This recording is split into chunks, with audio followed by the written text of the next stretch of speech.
Amity Silks, Kanchipuram Saree Store, now in Vijayawada. Exclusive Pattu Sarees, Salwas and Lehengas. ఈవేళ తోటకూర పులుసు చేసుకుందామండి. ఆకుకూరల్లో పులుసులు కొన్నిటితోటే కుదురుతాయి. గోంగూర పులుసు, తోటకూర పులుసు రెండు చేస్తాం. బచ్చల కూర పులుసు కూడా ఈ మధ్య అక్కడక్కడ వింటున్నానండి. 2-3 సార్లు చేసి చూశాను. ఎందుకో నాకు దానికంటే చక్కగా ఫ్రెష్ తోటకూర కనపడితే. ఇదేంటంటే తోటకూరలో 2 రకాలు ఉంటాయి కదా. మేము పెరుగు తోటకూర అంటారు, తర్వాత ఏమో కొయ్య తోటకూర అంటారు. 2 రకాలు వస్తాయి. దీన్ని పెరుగు తోటకూర అంటాం, తెల్లగా ఉంటుంది కదా. మా వైపు అట్లా అంటాం అనమాట. కొయ్య తోటకూర అంటే ఏంటంటే ఎర్రగా ఉంటాయి కాడలు. అది కూడా పులుసుకి చాలా బాగుంటుంది. ఇదైతే ఈగురుకి, పప్పుకి, ఈగురు అంటే ఫ్రై లాగా చేస్తాం కదా, అల్లం ముక్కలు వేసుకుని దానికి బాగుంటుంది, పప్పుకి బాగుంటుంది, పులుసుకు కూడా మహా బాగుంటుంది. ఇవి కాడలు ఊరిన తర్వాత పెద్ద పెద్ద తోటకూర కాడలు చెట్లు ఇంతంత అవుతాయి కదా. మనం ఒక తోటకూర మహావృక్షం కథ చెప్పాను చూడండి, మన ఛానల్లో కనపడుతుంది. సుమన్ టీవీ మామ్లో ఉంటుంది. ఈ కాడలతోటి పులుసు కూడా ఎంత బాగుంటుందోనండి. నాకు కొంచెం ఇవే కాస్త ముదిరివి దొరికితే 4-5 కాడలు కట్ చేసి పులుసులో వేసుకుంటాను. చాలా రుచిగా ఉంటుంది.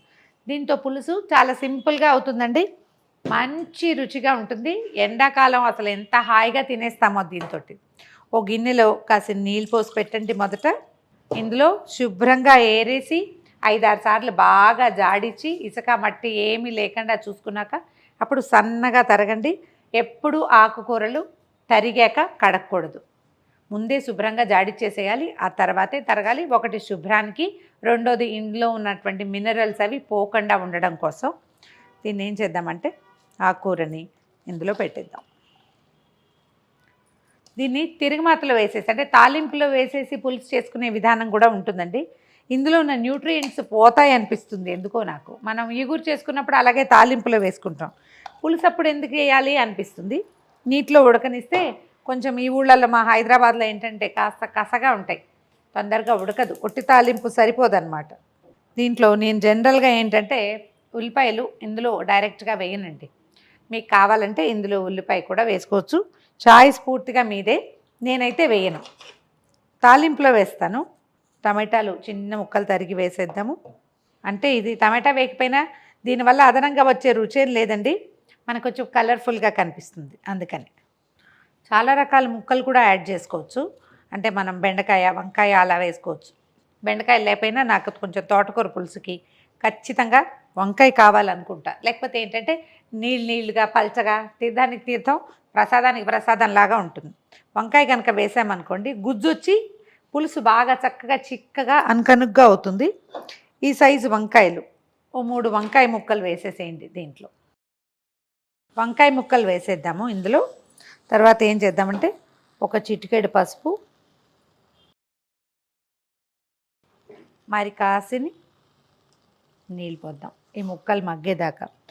అంటే కొన్ని చోట్ల కొన్ని ప్రాంతాల్లో ఉండి దీంతో పాటు చింతపండు కూడా పెట్టేసి తర్వాత పప్పు గుత్తితోటి బాగా ఎనుపుతారు. నాకు చింతపండు ఏసలు గనక పులుసులో తగిలితే అసలు భరించలేను నేను. మీరు చూడండి కావాలంటే. చింతపండు లేకుండా ఉండే పులుసు ఏంటంటే ప్రతి ముక్క మనం హాయిగా వేసేసుకుంటాం, ఇబ్బంది లేకుండా ఉంటుంది. దీంట్లో 2 పచ్చిమిరపకాయలు తరిగి పడేయండి. ఒక 3 పచ్చిమిరపకాయలు మన సైజుని బట్టి ఓ 3-4 కాయలు సరిపోతాయి, అంతకంటే అక్కర్లా. మనం మళ్ళీ కారం వేసుకుంటాము.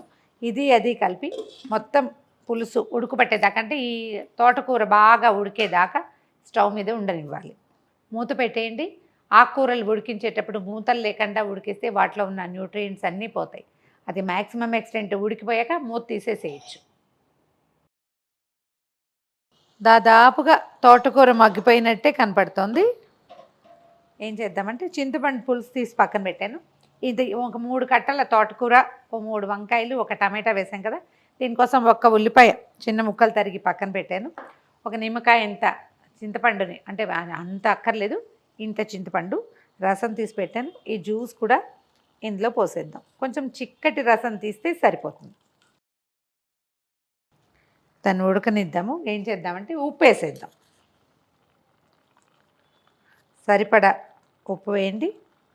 తర్వాత కారం కూడా ఇప్పుడే వేసేసుకోవచ్చు.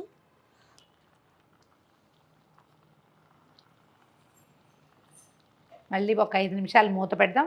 చింతపులుసులో మనం పెట్టిన మొత్తం ఆకుకూర, వంకాయ అన్నీ మగ్గిపోయేదాకా. దీన్ని పక్క స్టవ్ మీదకి మార్చి తాలింపు కూడా వేసేసుకుందాము. జనరల్గా పులుసులు చేసేటప్పుడు మన దగ్గర పులుసు పొడి ఉంటుంది కదా, సాంబార్ పొడి కాదు. ఇదివరకు వంకాయ పులుసు చేసేటప్పుడు ఈ పొడి ఎలా చేయాలో చెప్పాం. మెంతులు, ఆవాలు, జీలకర్ర వీటిని లైట్గా వేయించేసి కొంచెం దూరగా వేయించి పొడి చేసి పెట్టుకుంటే ఈ పులుసులకి చాలా బాగుంటాయి. కావాలంటే ఎండుమిర్చి కూడా ఇందులో వేసుకోవచ్చు, మన చాయిస్, మన అలవాటుని బట్టి. ఓ 2 స్పూన్ల పొడి వేసేద్దాము. మంచి వాసన వస్తుంది. పులుసుల్లో ఎప్పుడు మెంతుల వాసన చాలా రుచిగా ఉంటుంది. చింతపండుకి మంచి కాంబినేషన్ అన్నమాట. తాలింపు పెట్టేద్దాము. ఒక స్పూనున్నర నూనె వేస్తే సరిపోతుంది. మనం ఉల్లిపాయ ముక్కలు పక్కన పెట్టుకున్నాం కదా, వీటిని వేయించడం కోసం పులుసులోనే మనం తోటకూరతో పాటే ఉల్లిపాయలు కూడా వేసుకోవచ్చండి. అవి పచ్చివి ఉడికే వాసన కొంతమందికి నచ్చదు. నేను కూడా ఉన్నా అందులో. నాకు విడిగా తాలింపులు వేయటమే ఇష్టం. కావాలనుకుంటే మీరు అందులోనే వేసేసుకోండి. ఒక పావు స్పూన్ కంటే తక్కువ మెంతులు చూడండి కొన్ని. ఇవి చింతపులుసు కదా, దీంట్లో మెంతులు నానితే మంచి రుచి వస్తుంది. పులుసులో ఉన్నటువంటి కొన్ని దుర్గుణాలు పోతాయి. చింతపండు వాడేటప్పుడు దాంట్లో ఏవో బ్యాడ్ క్వాలిటీస్ ఉంటాయి. వాటిని చింతపండు, ఆవాలు, అది మన మెంతులు, ఆవాలు అవి లాగేసుకుంటాయి. అందుకని ఖచ్చితంగా వీటిని వాడాలి. ఇదేదో చేదుగా ఉంటుందని అలా ఏం భావించకండి. అంత చేదేం ఉండదు. అంత గిన్నెడి పులుసుకి 4 మెంతులు ఏం అడ్డమవుతాయి. మెంతులు వేగుతుండగానే ఒక 1/2 టీ స్పూను ఆవాలు, ఓ 1/2 టీ స్పూను మినప్పప్పు, ఓ 2 చిటికల జీలకర్ర, 4 ఎండుమిర్చి వేద్దాము. నేనైతే ఇంగు వేస్తానండి. మా వాళ్ళంతా పోట్లాడారు ఇంగు వేయడానికి వీలు లేదని. ఇంగు వేసుకోండి, రుచిగా ఉంటుంది. ఉల్లిపాయ ముక్కలు వేసేద్దాము.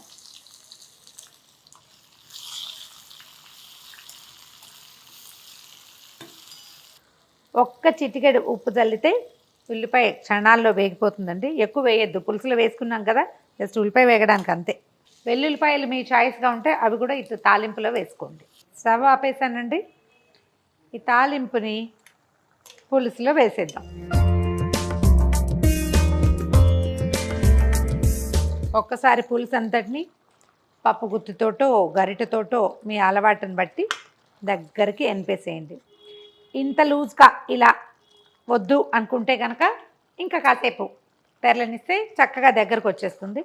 ఇదైతే ఏంటంటే మనకి ఇంకొక గంట పోయాక అన్నంలో వేసుకోవటానికి బాగుంటుందండి. అన్నంలోకి ఈ కొర్రలు, అంటు కొర్రలు అలాంటివి వండుకుంటున్నాం ఇప్పుడు, చిరుధాన్యాలు, వాటిల్లోకి, రాగి ముద్దలోకి ఎక్సలెంట్గా ఉంటుంది. ట్రై చేసి చూడండి. మేము ఈ పులుసులో ఆవ కూడా పెడతామండి. కొంచెం ఎండాకాలం వస్తే ఆవాలు తగ్గించేస్తాము.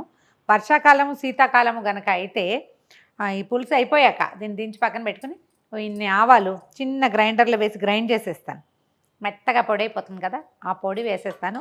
ఆవ వాసన వస్తూ తోటకూర పులుసు భలే ఎక్సలెంట్గా ఉంటుంది. మనం ఇది ఎండాకాలం చేసుకుంటున్నాం కాబట్టి ఇందులో ఏమీ ఆవ పెట్టడం లేదు. ఆవ పెట్టి కూడా ట్రై చేయండి. ఒకవేళ మీ చాయిస్ అదైతే 2 పూట్ల మాత్రం తినకూడదండి. ఎండాకాలం ఆవ పులుసులు అవి తింటే కాళ్ళు పీకులు వచ్చేస్తాయి అని చెప్తారు. కమ్మగా చవులూరిస్తున్న తోటకూర పులుసు నచ్చితే ఈ రెసిపీ చక్కగా ట్రై చేయండి. మరిన్ని కొత్త రెసిపీల కోసం మా ఛానల్ని సబ్స్క్రైబ్ చేసుకోండి.